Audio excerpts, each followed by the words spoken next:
We are here for the session number 5. Remember our jargon question. If you hear jargon and you want the term explained,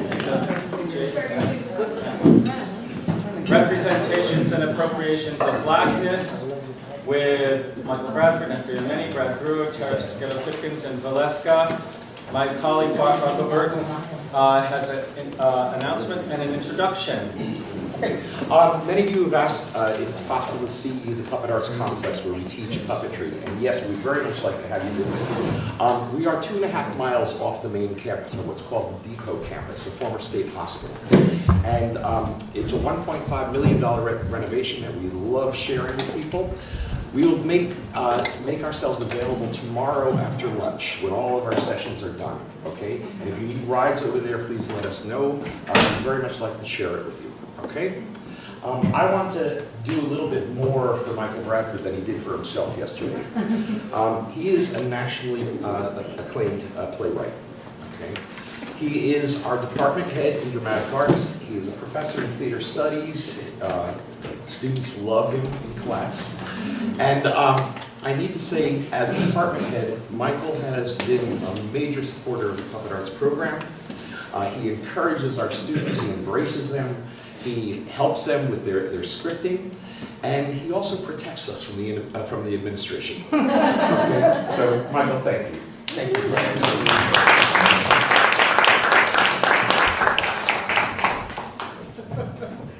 Anyway, thank you all for joining us today. This is a really exciting panel and a really exciting and hugely important conversation. It always has been, always will be, but I think we certainly find our time, this moment in the national zeitgeist where this conversation is front and center. And so I'm hopeful that we'll have some time after the different conversations and the abstracts in order to do some question and answer and have that conversation. What is the conversation? Representations and appropriations of blackness. Theme: how, why, and by whom are race and ethnicity presented in puppet and object performance? I'll just say really briefly, I don't know if many if you remember or happened to read the article. It was a number of years ago. August Wilson was having not an argument, but certainly a discussion that became a public discussion at the Cherry Lane Theater with a critic at the New York Times, whose name escapes me at this moment. And the question was, could we do Fences? Could we do Joe Turner's Come and Gone? Could we do that with a white audience? Could a white director direct that?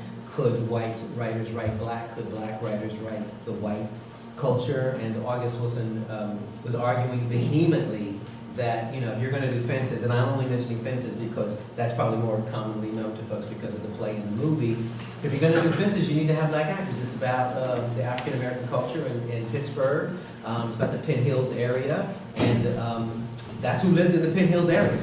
So if you want to have that conversation, that's who you need. And the New York critic was arguing, no, the human experience is the human experience. And there was a great deal of validity on either side of that conversation. And so it was really interesting, it was really dynamic.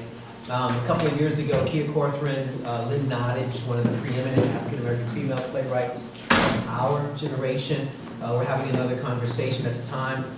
4 off-Broadway theaters had produced 4 plays about the Reconstruction, at the time by white men. When Kia Corcoran, Lynn Nottage, Judy Tate, and the third writer, I can't remember, were African-American women who had worked in those theaters and had plays about those periods, and none of them had been contacted, about their work. Lynn Nottage had had a residency recently at the Manhattan Theater Club, which produced the play, and had not come to her. So this conversation has been in the zeitgeist for some time. Who can tell whose story? What is the validity about who can tell whose story? And so I'm really anxious to hear what this distinguished panel has to say about those particular ideas. So we're going to start with just some bios, which I know is always painful for the person being read about, but I think it's necessary for you to know as well, who's up here and from whence the information is coming from. So, and stop me if I get anything wrong here or a name wrong, because names are important.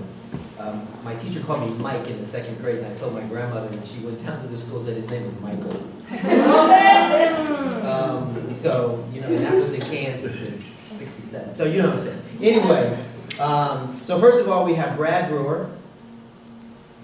Brad Brewer. We are just meeting. Good to meet you. Of the Brewery Troupe, creating a puppet production for the Smithsonian Institution is the title. Biography, the dreams and ideas that led to the creation of the Brewery Puppet Troupe began in the Soundview Project in the Bronx. As a child, he was, I'm going to use the other pronoun. As a child, he was obsessed with the art of puppetry. His parents supported his interest, and he had the opportunity to meet his hero, Bill Baird. As a teenager, other interests developed: basketball, girls.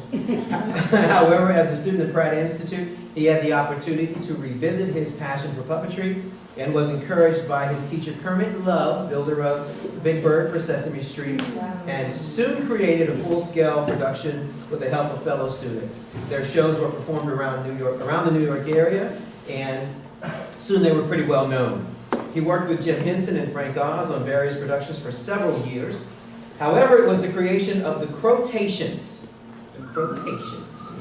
that brought him fame, the company, and better paying gigs. They had the opportunity to work with countless people in the entertainment field that they had never expected, people at the top of their profession. So Melvin Van Peebles, Shaka Khan, Spike Lee, Harold Nichols, David Brenner, the Four Tops, Mr. Rogers, Ron Carter, Oscar Brown Jr., Ron Howard, to name a few. So evidently the list goes on. Their troupe is the only African-American puppet company to appear on Broadway, in a major motion picture, and on network television. Woo! Several of their puppets are in the collection of Smithsonian art.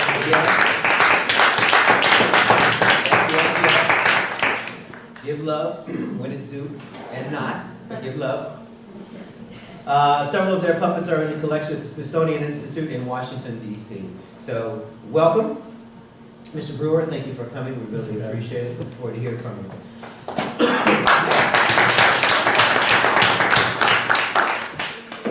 Jeghetto from Jeghetto's Entertainment. Just another presentation entitled Just Another Lynching is not just another puppet show. Jeghetto was born in a small steel town called Clairton, Pennsylvania, just south of Pittsburgh. Self-taught artist and has been creating art from a very young age. As a teenager, he moved to the east side of Pittsburgh and graduated from the Taylor Alderdice High School, which my daughter did as well. Just to say. I did a mural at the August Wilson Center downtown. Yes. That's like how you go to for example. We were just there 2 weeks ago visiting my grandson, so I saw it. Go ahead now. All right. Isn't it though? Let's keep it that way. In the late 90s, Tarish joined the Bridge Spotters Collective and became known for his live paintings and poetry. So, artists across the disciplines. He was also a barber for over 20 years, moved to North Carolina in 2005, where he launched his career in puppetry. There, he fine-tuned his skills by doing street performances with his puppets. And in 2008, he started working with the Paper Hand Puppet Intervention. He has built puppets and performed in several paper hand productions. Most recently, Jeghetto had the pleasure to work with national recording artist Missy Elliott on her music video, WTF, Where They From? Careful now. Controlling the Pharrell, I want to say the name correctly because that's, the Hat Brother, and the big time producer. Controlling his puppet and doing some puppet building. He also worked on the Amazon Echo commercial featuring Missy Elliott and Alec Baldwin as puppets. All right. Jeghetto was a former teacher at the Just Right Academy, a private alternative school for children with special needs. He is married and a proud father of 5 children.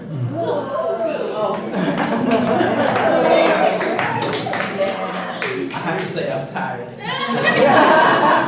Jeghetto's passion is promoting oneness through the magic of puppetry. Welcome.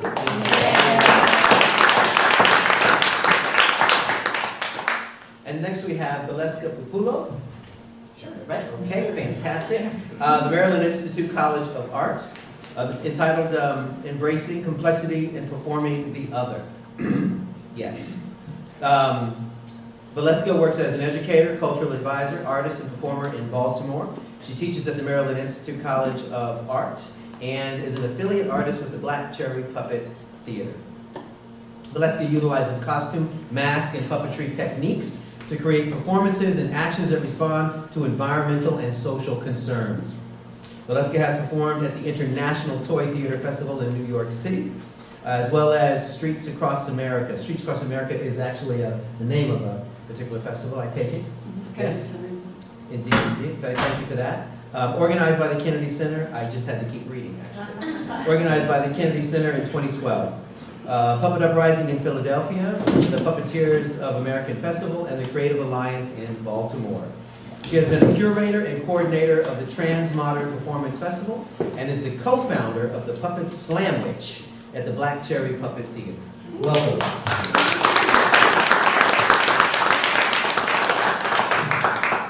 And last but not least, we have Nehprii Amenii. Is that right? Okay. I'm working. I'm really working. All right. Glad to have you here. Nehprii is an artist, writer, director, and educator. She is the founder of and artistic director of Khunum Productions. Yes, I'm on a roll. She has produced with Penumbra Theater Company, one of my favorite, The Flea, Asheville Creative Arts, Pan-Asian Repertory Theater, Bushwick Star, IATI Theater, La Mama Experimental, and the La Mama Experimental Theater, in the Heart of the Beast Puppet and Mask Theater as well.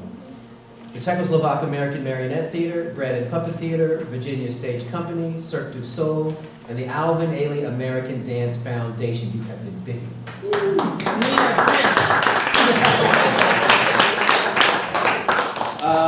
It's at the Alvin Ailey Dance Foundation where she currently serves as a creative consultant.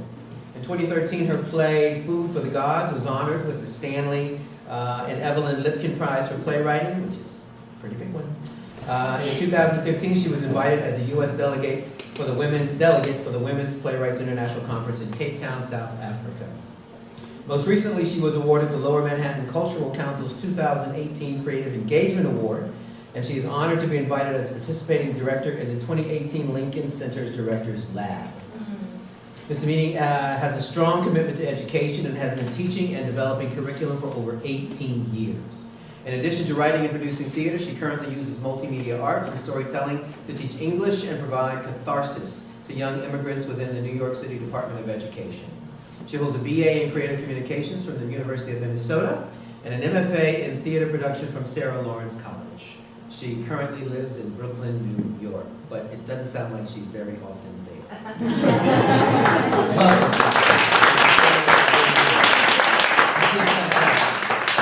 All right. And we're going to start with Mr. Brewer, and please jump in. Okay. As a child growing up in America, I was exposed to all the entertainment and cultural representations of American culture. Television, movies, books, school, you name it. When I was a kid, movies was a big part of my life. I mean, I loved all kinds of movies. Each week, I had a different favorite actor or movie. I loved musicals, dramas, comedies, but above all, biographies. I was fascinated watching James Cagney sing and dance for the first time when I saw Yankee Doodle Dandy. I was intrigued throughout Edison the Man, starring Spencer Tracy, and I totally enjoyed Young Thomas Edison with Mickey Rooney in the featured role. But it was young Abe Lincoln that really struck a nerve with me. Henry Fonda's portrayal of Mr. Lincoln was that of a witty, folksy, and honest man years before he became the 16th President of the United States. Even as a boy, I knew that these movies took liberties with history, just like I know stories about George Washington chopping down a cherry tree and Abe Lincoln walking 5 miles to return change to someone he overpaid were myths. I understood that these myths summarized their character. I often thought about how that approach to storytelling could be applied to African American historical figures to capture the essence of famous individual and present them in a folksy, witty, and honorable portrayal. But besides movies, it was the puppetry of Bill Baird, a master puppeteer, that really crept into my imagination. Indeed, Baird once wrote that puppetry constituted an international language. His work spoke directly to me, even though all of his human puppets were Caucasian.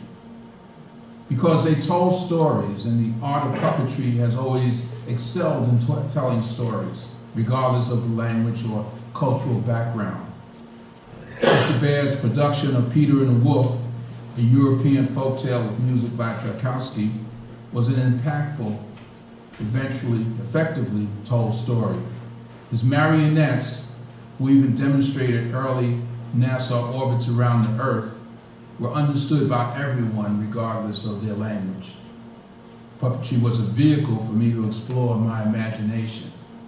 And so later, when I listened to the music of John Coltrane or Miles Davis, or read a poem by Langston Hughes, or saw a painting by Romain Bearden, the possibilities were endless. Bearden's approach to form and color taught me not to allow myself to be limited to conventional images. Each work produced by him told a unique story. His was an unconventional technique to the art world, though completely recognized by African American community. The jazz music of Coltrane or Miles Davis is a classic example of an art form that communicates in international language. It invites you in to a world and encourages you to imagine, to become part of its journey, to feel the joys and pains of life, a perfect partner for puppetry. And one that shaped my conceptual approach. With both jazz music and abstract art, I could immediately begin to imagine how these works could be interpreted in an animated form. I thought of how Hughes' short story character, Simple, could be a humorous puppet, completely recognized by the African American community. Though Bill Baird was a white kid from Iowa and I was a black kid from the Bronx, I could be inspired to use my imagination after seeing his shows in combination with movies and television and music. Through him and other notable puppeteers, I saw how they projected their history and culture through puppetry. I wanted to do that.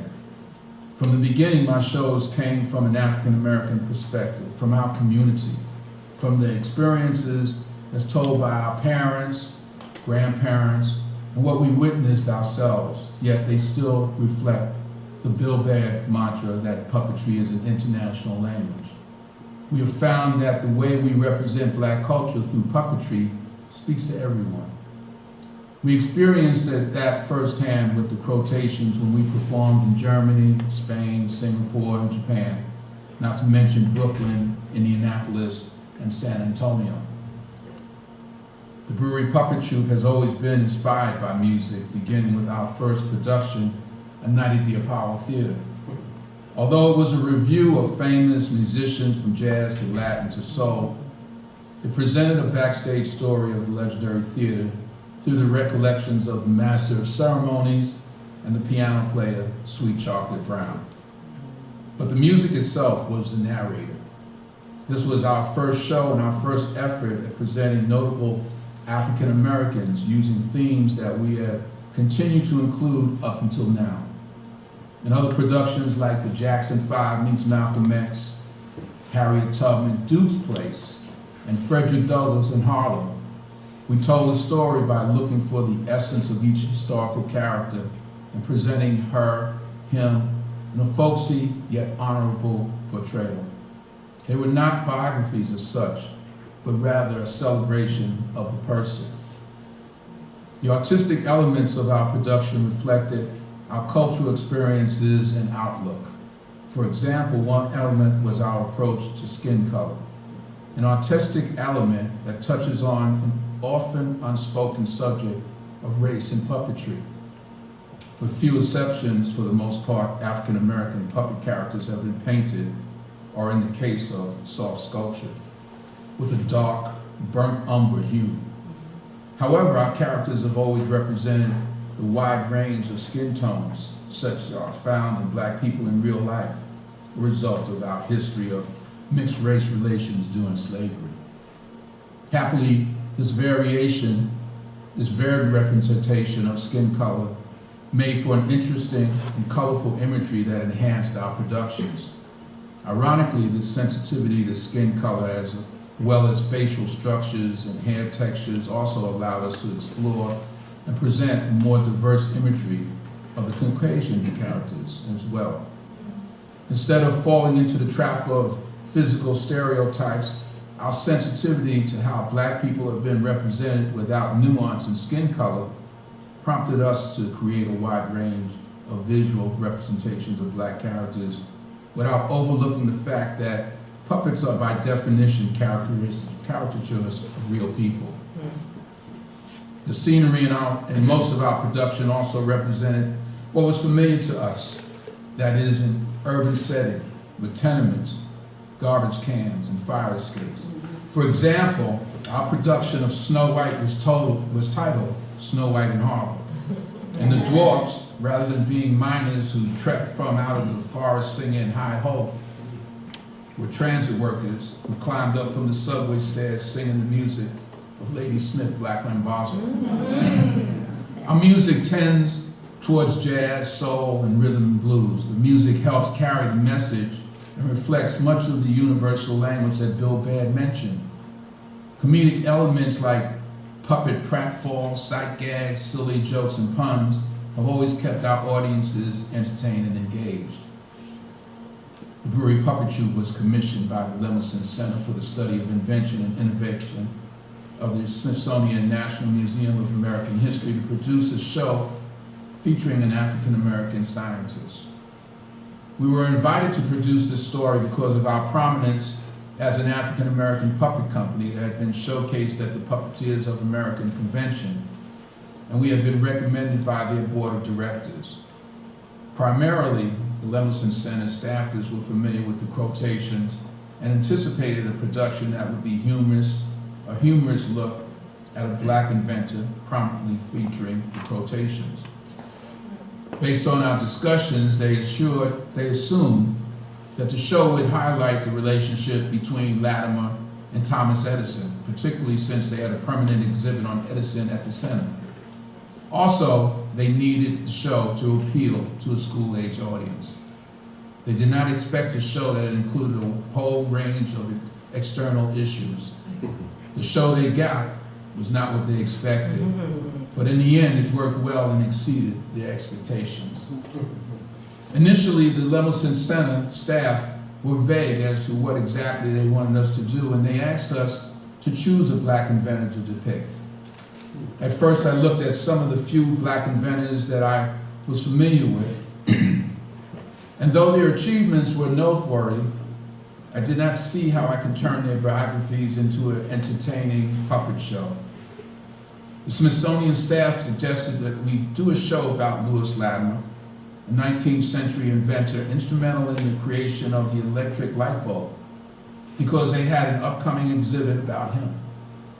I did not know much about Lewis Latimer at first, and although I had considered other Black inventors, I settled on Lewis Latimer because his story incorporated so many different aspects of Black history which could be shown through puppetry. Indeed, as I read more about him, I became fascinated with his life, such as the fact that he had worked with Thomas Edison as one of the Edison pioneers, and that he had worked with Alexander Graham Bell. And as much as I had seen movies about Thomas Edison, Latimer had never appeared in any of them. But Latimer had, in fact, achieved much success and distinction during his lifetime. He was a self-taught draftsman in an era before computers, who improved Edison's light bulb, allowing it to burn for days instead of minutes. He designed and oversaw the implementation of the electrical grid of London, Montreal, and parts of New York City. But more than those things, I was fascinated about this little-known inventor and his family that played such an important role in American history. From his parents' escape from slavery to their association with Frederick Douglass, to how he assisted Alexander Graham Bell secure the patent for the telephone, I decided that his story was very significant on many levels. After the Smithsonian put me in contact with Lewis Latimer's granddaughter, Winifred Latimer, I spoke with her at length about his life. I learned even more about him and his family that I knew would tell a good story. At the outset of planning the project, I had assumed I would present Lewis Latimer in the way we usually did in a brewery puppet troupe production, but as I delved into his life and his story, I read more about him. The more I learned more about how his life was impacted by America's tragic struggle with slavery and racial inequality, the more I realized that this story had to include the hard-hitting and often tragic realities of that history. Indeed, Latimer's life was impacted by historical events such as the Fugitive Slave Law of 1850 and the Dred Scott decision, the Supreme Court decision which held that black people had no citizenship rights, that were just as important to the story as his significant achievements. Slavery and the struggle for freedom was the backstory of his life, and I was determined to tell it. The challenge was how to incorporate the hard historical realities which I saw as central to the story I wanted to tell. My commitment to present the complete story of his life started to come through in my early drafts of scripts, and the Levinson Center staff began to push back against showing the tragic experiences he and his family had lived through. In early production meetings, difficult discussions led to a compromise which required that all of the historical information I included was completely accurate, and to ensure that staff historians were asked to read and comment on all the drafts of the script. The Brewery Troupe has staged many shows that featured prominent African-American figures, but this was the first time that the scripts were fact-checked by professional historians. In deference to the restrictions of the Smithsonian staff, I could not expand the mythological aspects of the character like the young Abe Lincoln type of characterizations we have done in past shows. But we were still able to bring out not only the harsh realities of the time, but the essence of Latimer's character as a man who worked hard, persevered, wrote poetry, and loved his wife and family. But I also included the typical elements of a brewery puppet troupe production, including sight gags, and a variety of puppet types, lots of evocative music, and striking visuals in the sets and costumes. Indeed, I intended to and did include lots of comedic aspects. For example, the puppet character Bobby Bird, Latimer's pet bird who talked in a folksy and funny voice and became a vehicle for telling the story in a way that would not go over the heads of the children who we knew would make up a good percentage of our audiences. Bobby Bird, in a nod to black culture, was named after one of the legendary James Brown's background singers. The quotations also appeared in the show at the beginning, playing hapless scientists in white lab coats whose disastrous experiences got the audience laughing from the outset. As in many of our productions, jazz played a key role in telling the story. Throughout the performance, a musician playing an upright bass provided a score that highlighted various episodes, some of which expressed the joy of freedom and the pain of slavery.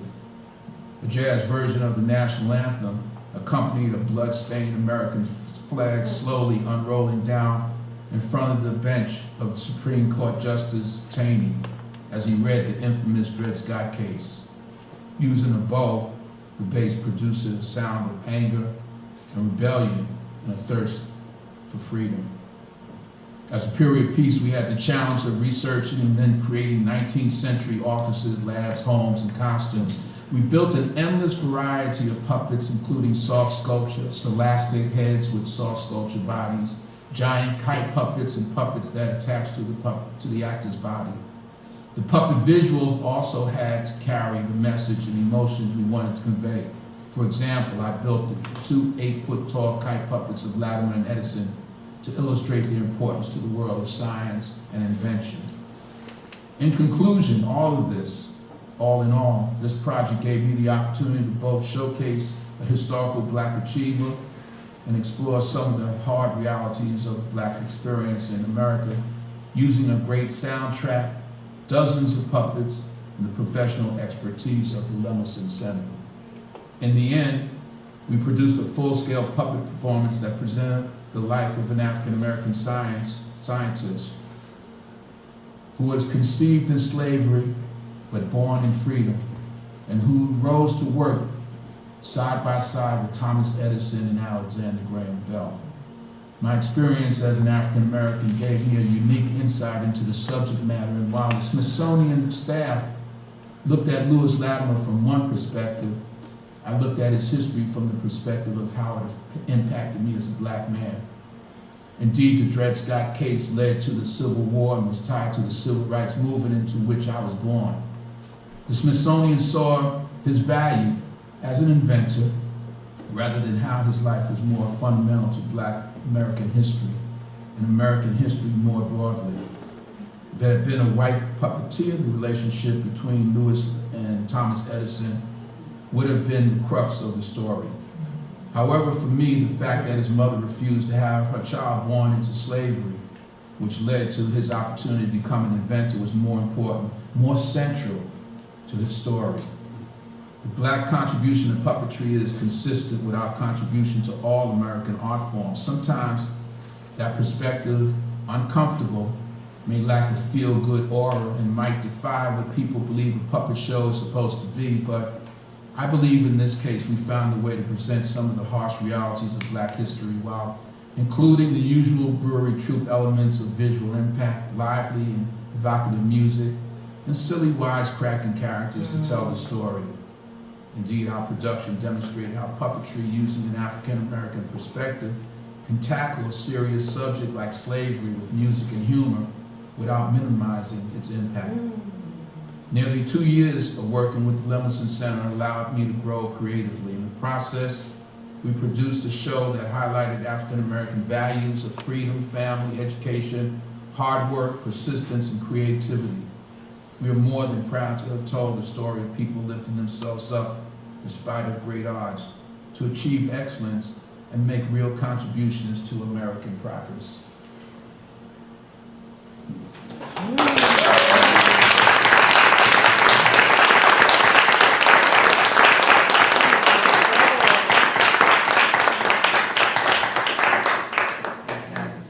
Do you know what, we have a moment for the technological break? Is there a pressing question or a thought about our last presentation? I have a quick question. You can try. Oh.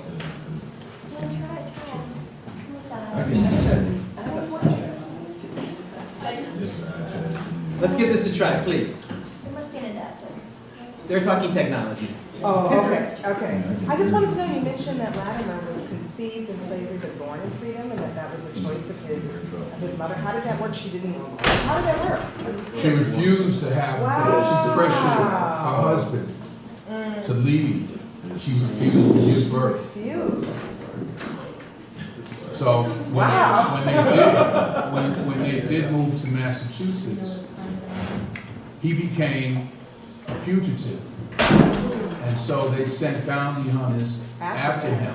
Wow. And when they came to claim the property, Frederick Douglass took up his cause. And so Frederick Douglass was in the story. And what we did was we read, as part of the script, the speech that he gave in defense of Frederick Douglass's father. William Gaines, who was head of the Quakers, who was very anti-slavery, also came to his defense. And because it was successfully argued and he didn't have to go back, the slave owner brought the case and it wound its way up to the Supreme Court. And Justice Taney gave that Dred Scott. Dred Scott was a slave who also escaped. And so he was sent back because the Supreme Court decided that he had no rights. So that was how that came about. But Lewis Latimer's mother said it wasn't happening. What assistant you do? Okay. Jeghetto, you ready to roll? One more. I can. Hold on, please. One more question. Yeah, one more question. At the Smithsonian, was the administration there all white? Well, one of them were African Americans, but we didn't really. We didn't take it personally. I didn't take it personally. I understood what they were talking about. They were thinking in terms of it being for children as well, because most of the audiences were going to be children. But it, in another way, crept into a stereotype that we all face as puppeteers, and that is puppetry is for children. The subject matter has to be for children. It's too sophisticated for them to kind of comprehend and compute all that type of information. You know, so, I mean, we face that all the time. When we perform, we travel with a huge set. And we have a truck that transports our set. We may talk, our agent may talk to the presenter for weeks. This is what we have to send them a diagram. When we get there, sometimes in our early days, they wasn't prepared for it because they expected a little box. Yeah. And so we had to break down, we had to, you know, deal with different aspects, kind of streamline.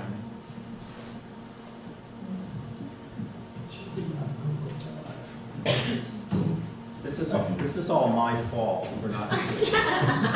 Well, that's all right, we're having a good, we're I having a can good actually, conversation. I can start the presentation, because Please. So, I don't know if, is this on? I'll share an anecdote that I know Justice Teeney's name mostly because I live in Baltimore, and when the issue of the Confederate monuments started to really become central and focused in our country, Justice Teeney sat on a chair, on a dais, in the center of our city for many years, and it was only during the sort of reflection of who is actually being monumentalized in our cities that people had actually a healing circle around the statue the night before its removal, and then there have been some visions about what could take that place. So, thinking about someone who passed down that decision, having had a very prominent place in a city like Baltimore for over a century. Wow, that's powerful. George Latimer is an unsung hero, and you know, there's so many of us, there's so many unsung heroes in African American history, and played such a had such a profound effect on society here. Yeah. So, might be interesting to put a statue of him there. That's right. I was only familiar with Spring the Light Bulb. I didn't know he did the toilets on the public transportation too. But when Thomas Edison made the light bulb, it only stayed on for like 5 minutes. It just kept going out, and he could not figure out how to prolong the life. And Louis Latimer came up with the idea of the figment that's inside of the light bulb that they use today. And he's the one who did that. Alexander Graham Bell was faced with losing the patent to the telephone because he could not figure out how to draw up the design for the telephone. And so when he called up Edison said, well, I'll send you my best man. So when Louis Latimer came knocking on the door, Alexander Graham Bell was like, yo, what's up? What's this? You know? And because of time, he had no other choice. Thomas Edison said, that's my man. And so Louis Latimer went to work and drew up the patent. They got it in the day before it would have expired. And the patent was going to somebody else, a competitor who was also working on telephone. So Wow. Bell Telephone might have been something else. You know? Bob's telephone. Right. All right. I'm ready. Are we ready? Okay, here we go. All right. Thank you, Dr. Down, for this a little bit. Thank you for your patience. That's all right. Occupied with wisdom. All right. Racism and white supremacy is a shape-shifting beast with claws, fangs, and glowing eyes that morphs and adapts to its environment. I was a little boy when I had my first encounter with this monster. It came in the form of 2 dirty little white boys on a bike with a banana seat, chasing the bus that I was riding on with my mother. It threw something at the bus, yelled nigger, flipped us off while laughing, and it was gone. I grew up in a housing project called Blair Heights, right across the street from Clairton Steelworks.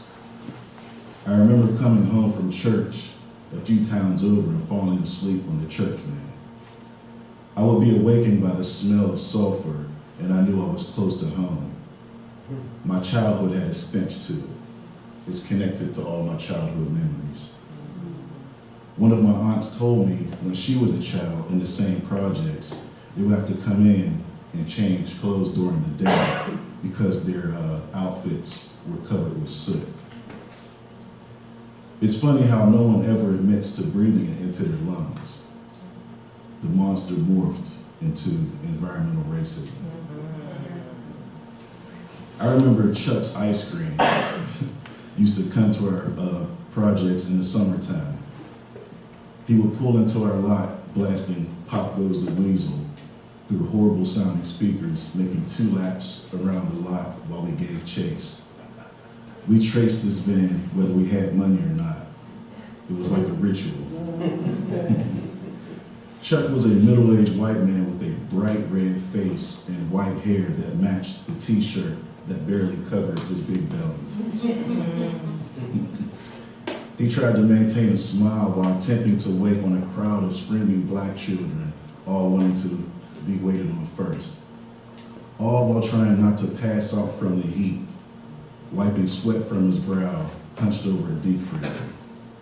When we did get ice cream, my friends and I used to rub the leftover popsicle sticks on the curb, creating designs and sharpening the tip. When we stuck the fancy new arrowheads in the straws, making arrows, we shot them at each other using rubber bands. No one wanted to be like using rubber bands. I'm sorry. It's a miracle no one lost an eye. We played Indians and Indians. No one wanted to be the cowboys. We knew they were the shapeshifter. We've seen it in the cartoons and old black and white films. The shapeshifter is the medium. I started to learn about this country's history and the great leaders of Black America, such as Malcolm X and Dr. King. As a young boy, I realized that if you promote unity, justice, and equality in this country, the government will kill you. I accepted that reality right then and accepted the fact that I would also be assassinated in the fight for justice. The shapeshifter was the government. Since then, I've always weaponized my art to fight this beast. From my rap lyrics, to my poetry, to my visual art. Now I have a weapon of mass destruction to fight this beast. It's my puppetry. A couple years ago, I was overwhelmed and frustrated from the epidemic of police brutality. I took to social media and posted videos voicing my frustration. It was therapy for my internalized racial depression. The shapeshifter came after me in the form of a racist internet troll. They seen these videos and didn't like what they heard. So they decided to troll me in the physical world. They contacted a job that they thought that I still worked at and harassed my former boss, telling her how hateful and racist I was. Asking her how she could have such a person work with her children. Let me tell you the shortest way possible how I ended up working at this school. Well, the super short answer is puppets. Anyway, I did a week-long puppet workshop at a summer camp for children with special needs. My former director's daughter was working under me as a camp counselor. The director observed how I interacted with the children and offered me a teaching position at her school that was opening in a few months. I told her that I never planned on being a teacher. She said that she would teach me how to teach. She was looking for someone who had love and passion for working with children. I forgot to mention that I was running a therapeutic foster home with my wife and 2 sons at the time. The school started out with 3 teachers: the director, who has taught 1 million children how to read, her friend who's a scientist and mathematician, and I brought up the rear teaching art and social skills. We had 9 students. Fast forward, Hope Creek Academy has a staff of over 25 who I love dearly, and 60 students who I claim as my own. I built a puppet to teach social skills to our students on the spectrum. Built puppets with our children in art class, and I would bring puppets for students to play with during recess, and bring my newest puppet that I finished the night before, so they can have bragging rights on saying that they were the first to see that puppet. My students and co-workers called me Mr. P. It's short for Mr. Pipkins, but I think it means Mr. Puppets. My former boss and friend came to my defense telling that racist piece of shit that everybody loved me at the school and I was magical with the children. Puppetry is magic. I was a loving magician accused of being a racist puppeteer. The irony. Then discovered that the art form that I dedicated my life to today was baptized in the evil religion of racism. Their deity is that same shape-shifting beast with claws, fangs, and glowing eyes that morphs and adapts to its environment. This monster has stalked me all my life. Now it's taking the form of social media, attacking my livelihood. One day I was scrolling through my timeline and came across this quote. Take what you do best and do it for your people. By Dr. John Henry Clark.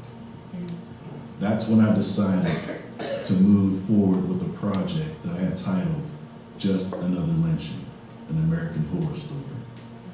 I also went back and rewrote my Afrofuturistic hip-hopera titled Spinocchio, the android who wants to be a real b-boy.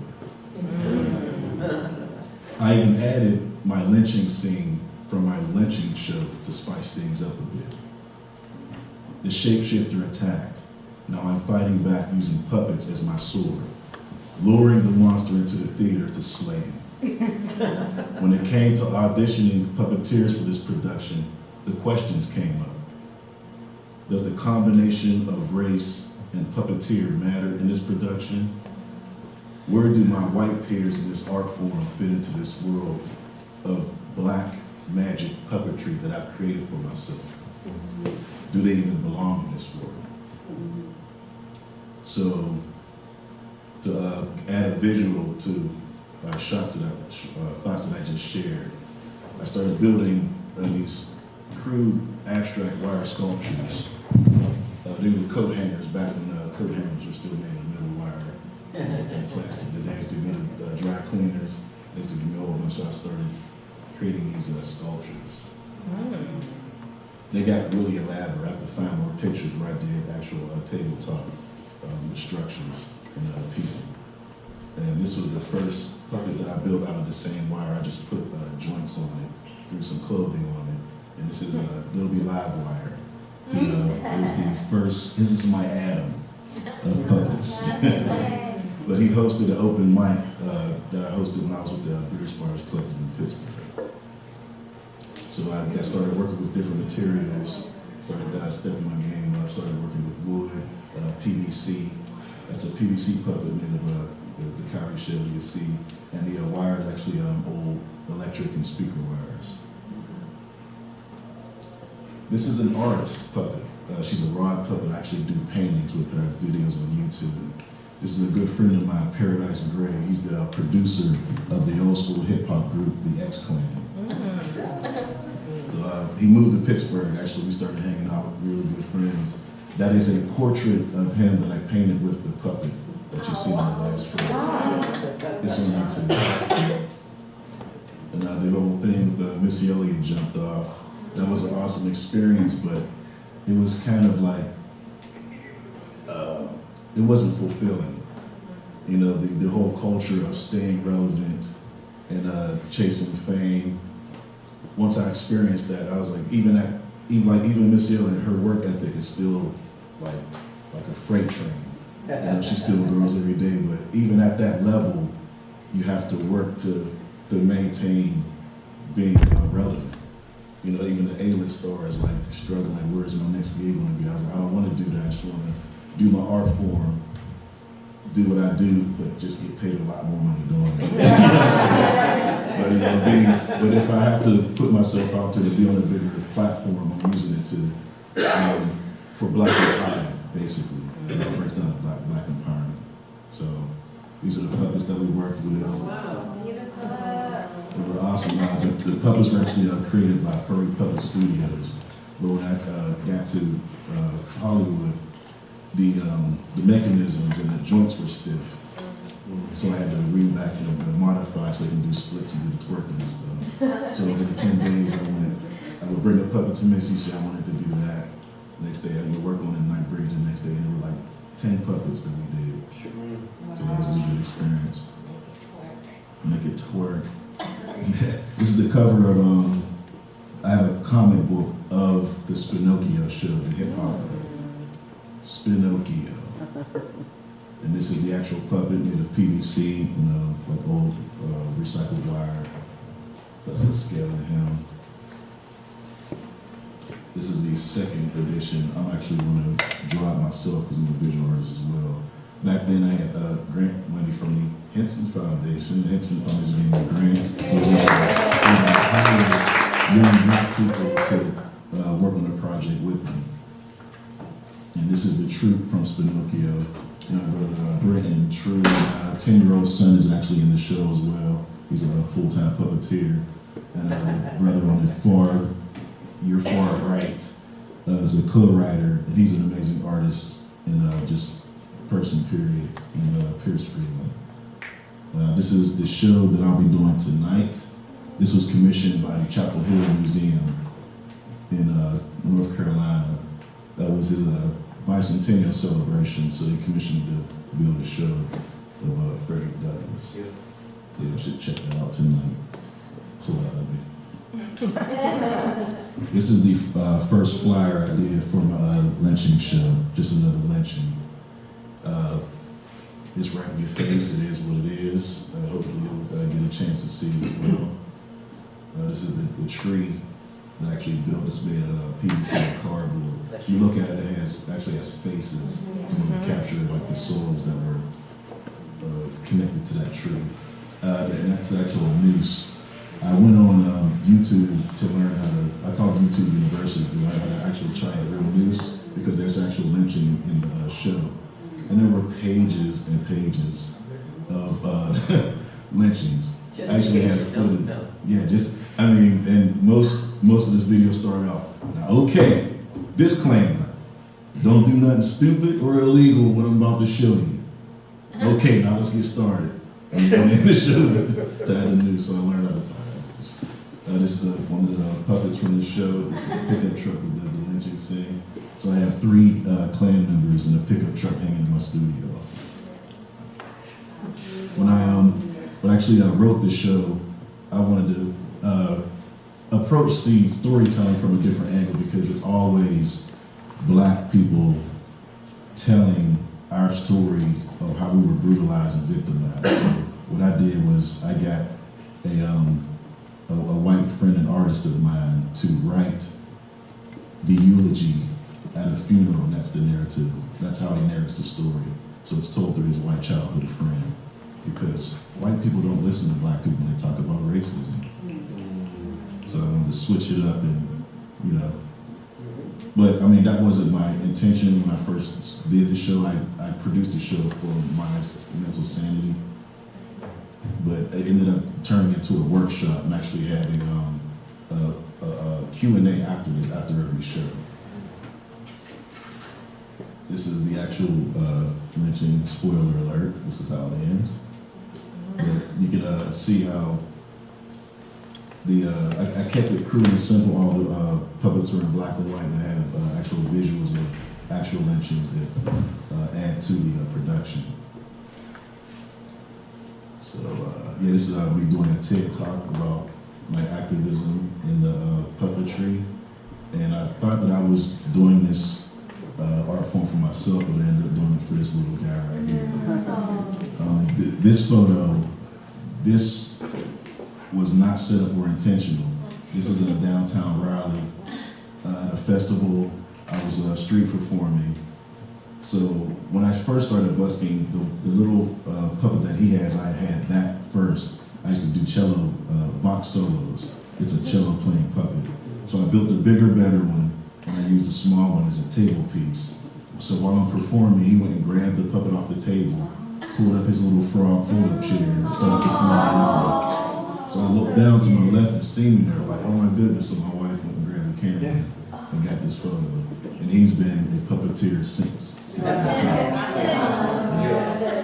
So now he travels with me, and I actually created a space for a young black puppeteer and passed on a tradition and a legacy. Because the TED Talk that I did, I started a program called Street Griot, where it's the tradition of the West African griot or storyteller. I see myself personified in that in the current day where I do storytelling through puppetry on the streets. So I work with a teen center called Black Space out of Durham, and we started a program where we're training young black kids to do puppetry, poetry, spoken word music, and take theater with the message to the streets through puppetry. So when it comes to appropriating and knowing who should do puppetry, when, and depends on the situation, that whole concept came up when I was doing my lynching show, because I actually have a white woman puppeteering the black woman puppeteer in the show. And the main character, he's a white guy, so I was like, well, I actually have to have a white man as a puppeteering the white. But I'm thinking that it actually would still work if a black puppeteer did it as well. But a white puppeteer couldn't puppeteer the black puppet in the show. That's why I'm here to story that out. Thank you.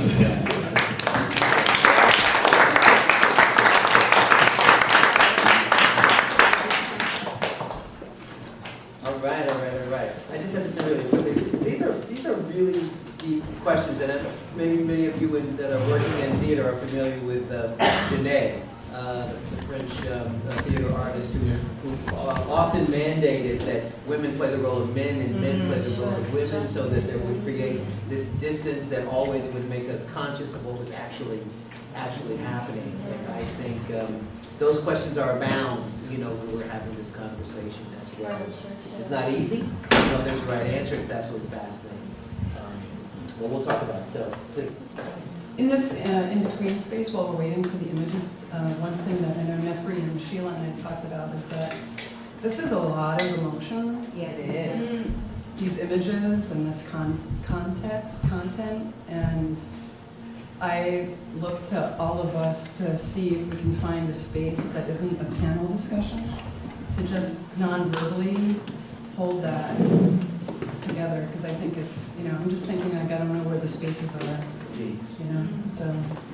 Thank you for that.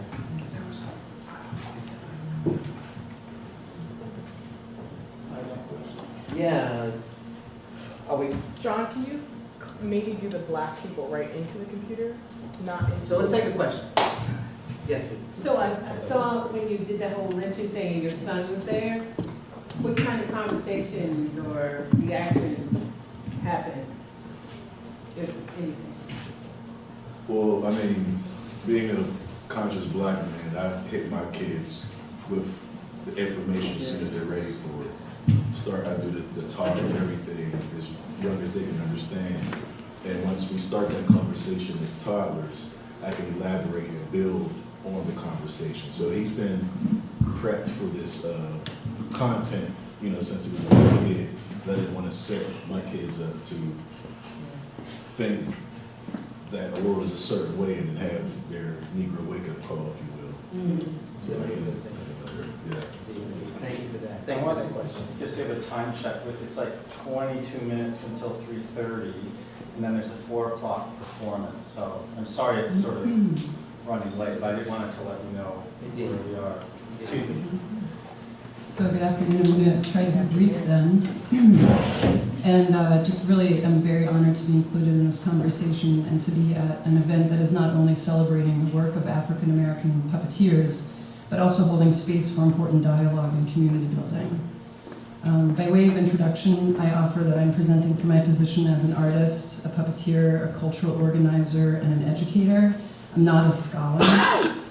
I'm presenting from my perspective as a white, anti-racist woman living in Baltimore who has been radically shaped by the highly racialized politics of that city, and by my relationships with communities, representatives of who are in the audience and at this panel, who are actively engaged in equity and social justice work. My reflections today come from a place of humility and sincere curiosity about how to navigate very complex and at times highly combustible issues about representation, appropriation, and racial identity in the realm of puppetry.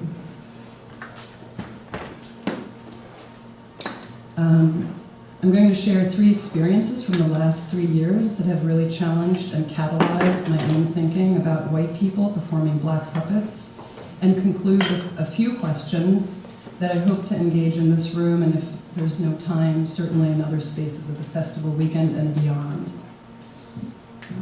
So I just wanted to share this content warning that there is a historical artifact represented in the presentation that contains a racial slur. So in my own anti-racism training, I've been encouraged to study the past, to become literate about the history of race in America, and to recognize the way this past structures our contemporary reality. Minstrelsy and blackface, which have been discussed on several occasions here at this conference, are central to this history in puppetry, and so are the roots of stereotypical, essentializing, and debasing depictions of black people by white folks, as well as the desirous way in which blackness has been appropriated and consumed as entertainment by white people. So when I first seriously started contemplating the question, what does it mean for a white person to perform a black puppet, I had to consider this past.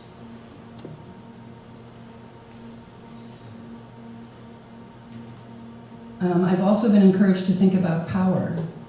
Who has it? Who doesn't? Who gets to make decisions? Who benefits from those decisions and who does not? And one of the forms, again, that I'm very familiar with from attending national festivals, that is sort of a form that certainly has traveled through our American history, is the performance of black puppets, oftentimes representing figures from our past, particularly musicians and entertainers. And in my experience, I've only seen them performed by white men. As a curator and a co-founder of the Puppet Slamwich at Black Cherry Puppet Theater in Baltimore, which was very active as a cultural space during the uprising in that city of 2015, and a gathering place for our community, I was also encouraged to think about our space. Who feels welcome there? Who doesn't? Who is represented on our stage and in our audience, and who is not? And so just months after the uprising, I received an email from a puppeteer I had met at the National Puppetry Festival. He was coming through Maryland to visit family from out west and wanted to perform at one of our slams. I asked him to tell me a bit about the acts he planned to present, because that's what I do as a curator and an organizer.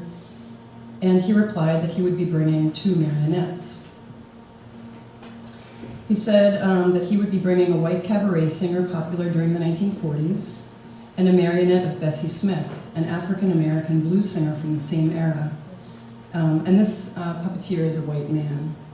Our city was roiling at the time. Discussions about race and power were inflamed. Artists were being taken to tasks. White artists were being taken to task for appropriating black imagery and culture in their work. These were highly emotional discussions and conversations. I reached out to the puppeteer over email and I asked him if he had time to talk on the phone. I shared with him my concern that our audience, which while predominantly white, certainly includes people of color and also has a contingent of highly sensitized, anti-racist folks who have questioned other performances that have happened at our space for other reasons. I shared with him that I had a concern that our audience might not warmly receive a white man manipulating a black female puppet, and that I wanted to make sure his experience at our slam was positive. Maybe I was protecting another white person. He responded that he was grateful that I had shared this concern with him, and that in his entire life, he had never been asked to consider the dynamics in his performance of being a white man performing a black puppet. He was grateful for the conversation. He thus chose to come to Baltimore with 2 white marionettes instead. Sharing this story with a black feminist performance artist from another city a few months later, I was asked to consider whether I had made the right call. Did I censor this puppeteer? Did I center whiteness even more on our stage by pushing the white artist to bring 2 white marionettes? Did I disable the possibility of important dialogue that might have been produced, perhaps even erupted, by the Bessie Smith number? Did I rob audience members of the opportunity to hear the powerful voice of Bessie Smith, and perhaps thus learn about her for the first time, because I was not familiar with her before this encounter? Scenario 2. In August 2016, I spent 10 days at Bread and Puppet Theater in Glover, Vermont. One afternoon, an important task some of us were asked to carry out was to retouch some of the large black puppets that were to be used in a performance later that week. As we were repainting these puppets, a group of white folks involved in that task, a discussion ensued among old company members, apprentices, and volunteers about the issue of white folks performing black puppets and masks. Puppetry, by its very nature, is about the magic and power created by performing other people and other identities, was one of the arguments presented. One of the young apprentices replied, "But how can we perform black identity as white people?" These puppets make it possible for us to present stories about pressing political issues to our audience here in Vermont, which is, unfortunately, predominantly white, counted another. Is it not valuable to be able to bring these stories here? Later that week, visiting artists from Haiti, affiliated with Fausse Mayonnette, a puppetry company in Jacmel, used these puppets to present a performance that celebrated the anniversary of the slave rebellion in their country, at the time called Saint-Dominique, in 1791. The puppets themselves were performed by non-black volunteers. Does the context of the story matter? And whether the intent behind the performance is to educate and raise awareness about issues related to racial justice and black liberation? Does the performance of black puppets by non-black performers have a different resonance when the bodies of those puppeteers are not visible to the audience? How does the role of the storyteller and the story being told affect our experience of this scene? Scenario number 3. Last November, I was in New York City for a workshop and realized that I happened to be in town at the same time as my friend Nehprii's production of Food for the Gods at La Mama. Tickets were sold out, so I stood in line for a while, and I was lucky to get some rush tickets. Can we just say that again, sold out? It was sold out. The whole run was sold out. There was a long line, too. And I was like, and after seeing the show, I waited to congratulate Nehprii. And by the time that I got this chance, because there was a long line of people waiting to congratulate Nehprii, I was one of the last people in the theater. We quickly stumbled into a lengthy conversation about the show, and Nehprii was eager to have someone with whom to unpack and process the show. Nehprii asked me if there was anything in particular that really struck me about the performance. And I shared that I had been very aware for casting choices in the show. I was curious to hear Nehprii talk about her choice to cast non-black puppeteers to manipulate and or bring to life the masks and hands of the black men around the dinner table. Nehprii shared her thought process behind this decision, and I'm sure she will reflect on it on this panel today. She talked about an issue that also Tarish brought up. She talked about how she wanted the narrative of black death and suffering to not be carried alone by black performers in the show. That we as non-black, and particularly white people, are deeply implicated in this history, and thus have a responsibility to participate in the telling of the story and carrying of that burden. Nehprii and I connected later over Skype and email to continue the dialogue, talking about questions related to race, representation, and power that might be worth contemplating when creating a piece of puppet theater. We've started a document to record these questions and are hoping that all of you at the festival and symposium will contribute to this. So I will conclude with just some of the questions that I bring here today. And I see that on the next slide that I faded out the image in the background to make it more visible, the text more visible, but I'll read the questions to you. My first question is, what issues do white folks need to consider when building and or performing Black puppets? My original question had been, and it may still be here, what is the difference really between performing blackface and performing a Black puppet as a white artist? Are there situations in which it is appropriate or even critical, as both of our panelists have reflected, for a white person to perform a Black mask or puppet? How does the context of the performance affect the way the performance is understood and read by the audience? How do we navigate these questions as artists, as directors, and for me particularly as a cultural organizer and a curator of slams and puppetry performances, when I think about the space created and whether that space feels welcoming to people entering into that space? So I'm just going to leave those questions out in the room because I hope we are able to have conversation later about them. Thank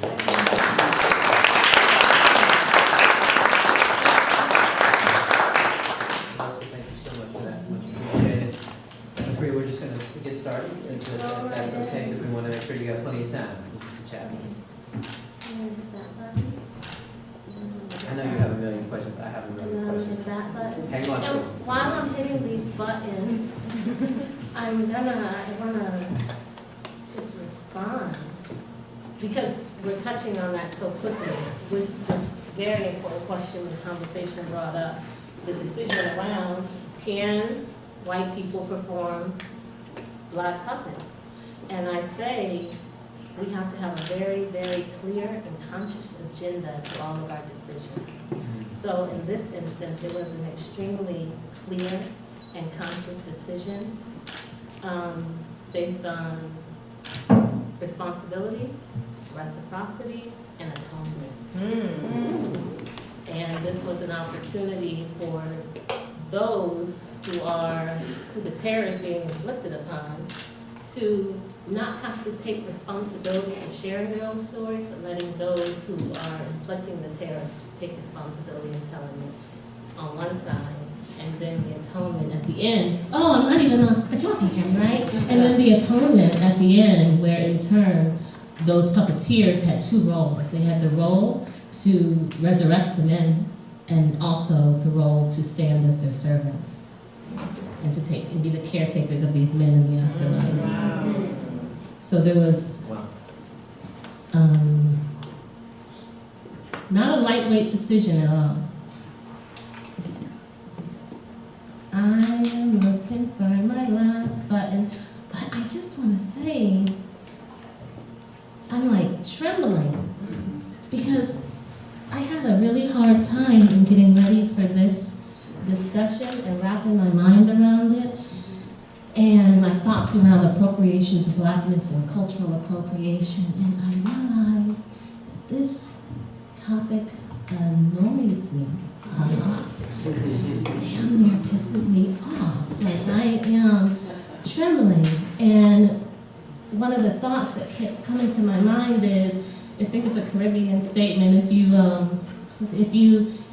lie, you thief, you murder. You know, if you're gonna tell a lie, you'll steal. And if you're gonna steal, then you'll be willing to murder. It's kind of like the very unholy trinity that rolls together. So I start with that to not have any words.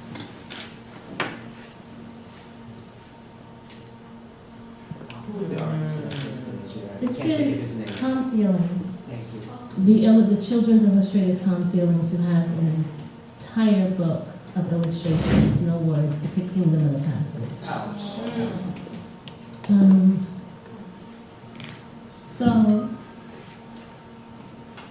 yeah, living objects. What a title for this exhibit and symposium. So I go from these images to then, because I was annoyed, Googling hip-hop dance. Okay?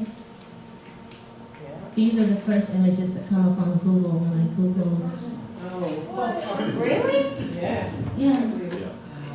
Look at that. Thank goodness for Robin Dunn, who's doing dance hip-hop at Ailey still. Her face still comes up. But if I'm gonna go from those first images to this, it's equivalent for me to, not that the conversation isn't important, but am I gonna really deal with the paper cut when my guts are hanging out? We're talking about appropriation of culture and identity and roles when human bodies and minds have been appropriated. I think that to spend energy, see, I knew I did this whole slide thing, but I'm just gonna, it's not gonna work. To spend our time and energy busying ourselves with the annoyance is kind of, maybe it's part of the strategy, you know, to keep us so intertwined and trembling with rage that we can't focus on what really needs to be focused on. This shit will piss you off a lot, but this does too, a whole lot more. So I say, all right, Nehprii, let's just go back to kindergarten and get basic. Just look up the word. Okay, Nehprii, the definition. The action of taking something for one's own use, typically without the owner's permission. The sum or money or total of assets devoted to a special purpose. Okay, then I say, well then, I believe in appropriation. I believe in appropriation. I met you last summer, and I got the best gift from Tarish when he told me, and I think I misquoted, but take what you love and do it for your people. I quoted Mary Fuller, but it may be John Henrik Clark. With the idea being that for those who have been at other panels, I've said several times that my focus is on using my work, I like how you put it, as a weapon, but to heal the cultural erasure that has happened with Black people, to try to re-piece together all that has been broken and damaged within us. And so instead of focusing on the details of Google images when I Google hip-hop, I'd rather put my energy on how to reappropriate ourselves. Because we all know that if you do not put your name on your work, somebody else will. And if you do not name yourself, somebody else will. And I think our time and energy is much better served trying to restitch together who it is that we are. I said this, so the Black body has been appropriated, so then what's left of us? The body, the mind, well, what can never be taken? Our soul, the spirit, the imagination, creativity, access to soul.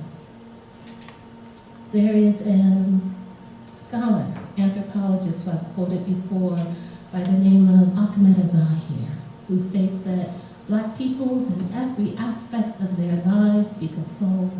Soul music, soul food, soul force, soul brother, soul sister. We use soul most poignantly to describe the feelings that the heart experiences.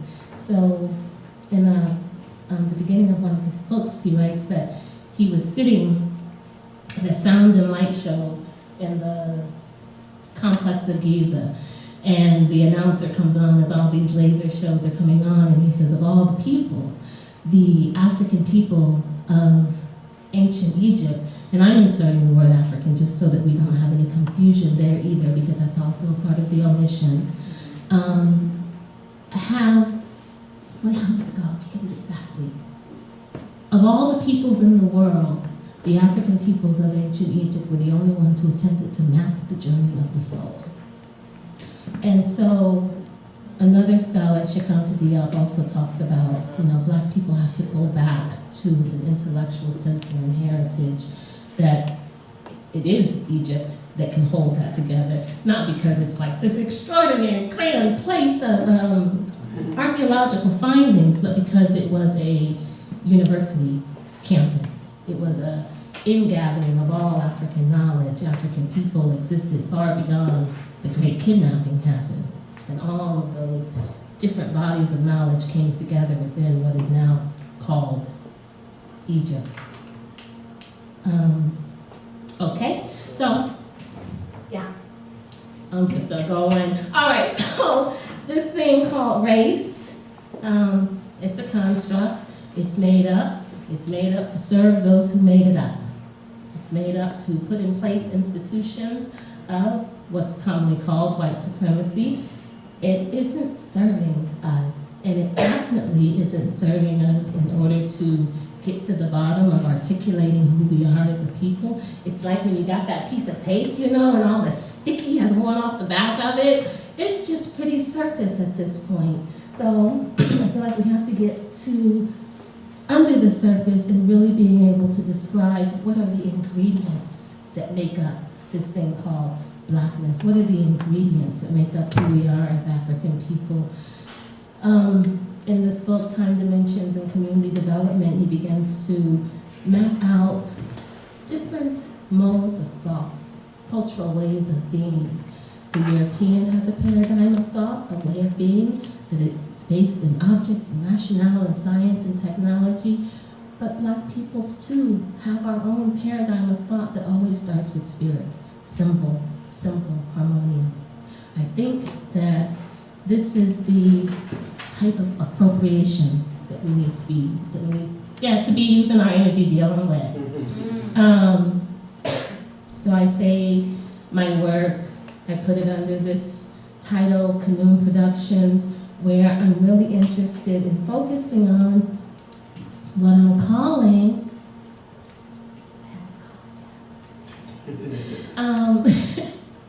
creative anthropology. So that is my way of saying self-study. You know? I had a document that I hope I have not lost. I just hope it's in a file, but it was of Zora Neale Hurston, who, as both a writer, artist, and anthropologist, wasn't so valued in the science world for her anthropology because it was considered not scientific enough. Because she was using her own experiences and her own eyesight in order to create these documents to study her people. Well, where else is the wisdom supposed to come from if it can't come from your own seeing and knowing? Self-study, I do believe self-study and personal narrative are scholarship. Is that supposed to be writing? I don't know what it's supposed to say. Looks like hieroglyphics. Yeah. Well, so maybe I had a thought. So self-study and personal narrative as scholarship. It's not, I want to say like the highest form of scholarship, but I do, thank you. I think it comes pretty close, and if it isn't, it definitely offers the highest opportunity for transformation and change, I feel like. There is a place in Minneapolis called the Cultural Wellness Center. You know it. Hi, Minneapolis 612. And they're part of the philosophy. Culture is a resource for people in their health and healing.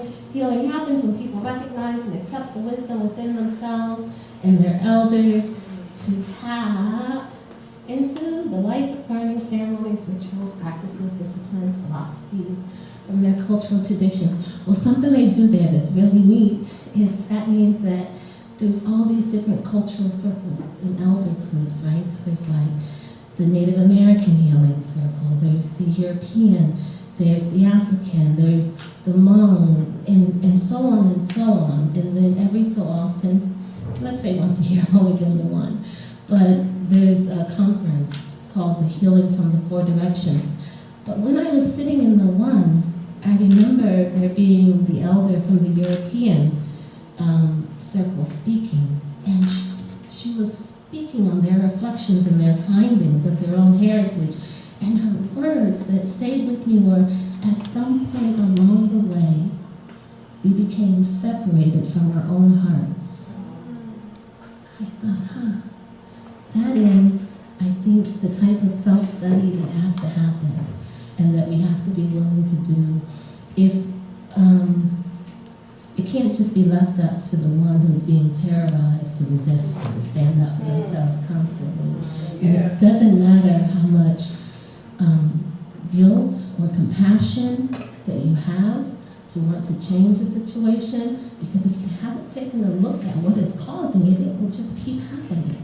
Like when my sister is cleaning up and I'm making messes, and she's like, "You're undoing me." And so I always think of that, like, there's all this grand intention, but without that self-study on an individual level, on a collective level, on your relationship to a cosmological place, then things will just continue to happen, the exact same things. So we have to look at ourselves, all of us, take responsibility and ask those hard questions like, yeah, why do we do what we do? You know, what is the agenda? What is the intention? And I think that's where the transformative knowledge comes from. This symbol is a symbol of divine transformation. And you see my little note? The scarab beetle, the Kefra, I put, they build and transform their own shit. You know, it's like they take their gun, roll it on the back leg, dump it in the water, and then form new babies from it. It's like she's I'm sorry.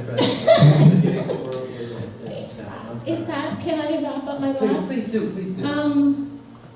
So here's like an image of what that looked like, to have all these white folk hold that mask, which represented every black man that has been violated and killed by police, and be forced to reckon with telling his story.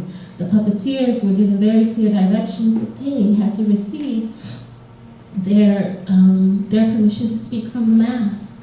So in first looking at the mask, taking them in, the mask giving me okay, and then speaking the story. These were all very deliberately spoken things, thought out things. The purpose of this show, though, was not just about, I want to show all of the horrid things. It was about how to reveal the dignity of Black people, how to uplift and empower, how to reveal the lie that the African is not a human being, how to call a gathering to articulate and give voice to the Black man's value. And it was interesting because, of course, the response from white audience members was very different from the response of the Black men in the room, who simply had a smile behind their eyes of thank you. Because it wasn't, I didn't say anything that was like a secret. It was just like, finally, for it being said, and them not having to deal with the burden of trying to get someone to believe them, to shine some light on the dignity, to redeem humanity. And I want to end with these last lines. Yeah, I have it. I'm just taking this time. From the last monologue of the show, Omar Noel, and he speaks on, this whole show is really me, but the misunderstandings of a black hole. The misunderstandings of a black hole. A place void of light, they say. No, it's not void at all. It's filled with the light. It swallows the light. So much light till it becomes black. We hold no anger here, no remorse, but we say a prayer. Yes, we say a prayer that those who are allergic to the sun will one day be able to stare at it without going blind. We say a prayer that the affliction in your eyes will allow you to one day become a silhouette of the light. I thank you. I'm done.